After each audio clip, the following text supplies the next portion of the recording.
Bhakti scholars or scholars that have been working on Bhakti for a while give us a very multifaceted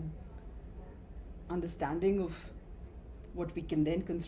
constitute the principles of Bhakti. And these principles would be a concern for the weak and the suffering. They would include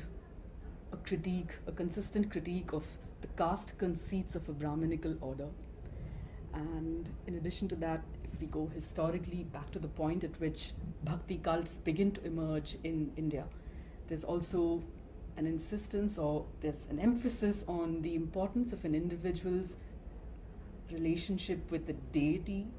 in an unmediated manner. So there's an emphasis on an individual's relationship with that deity in a manner that's not mediated by caste or clan membership,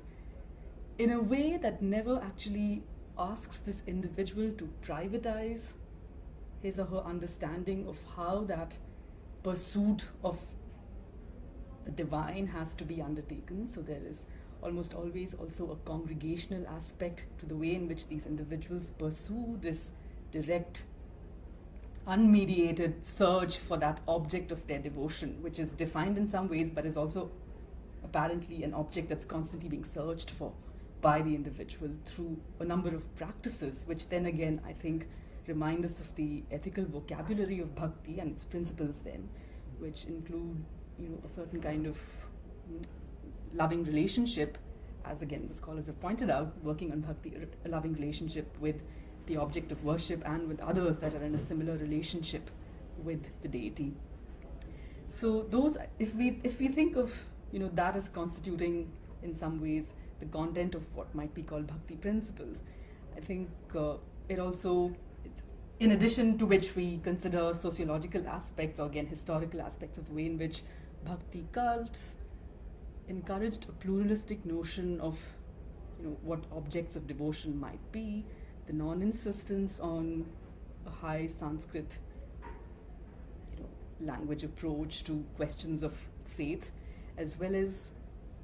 the willingness to allow for not only different Bhakti cults to coexist while disagreeing, but also to then figure out ways by which to respond to, or to, I suppose, live alongside with forms of faith that come in with Turkish, Persian influences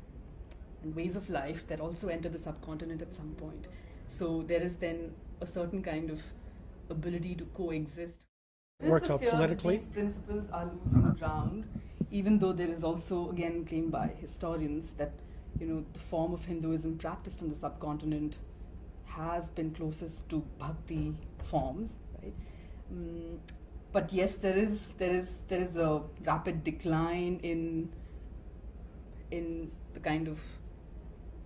fluid boundaries either between sects or between religions now in a way that might not have been the case some 100 years ago. And so there's a decline, but it also appears that not just practitioners of Bhakti, but even secularists today hark back to Kabir, for example, when they see growing communal disharmony. Sure. So it seems like that's a repository for hope, yet in a way that doesn't seem, well, it just seems like it's a space, it's a set of conceptual resources available from the Indian past to consider ways by which to address contemporary dilemmas.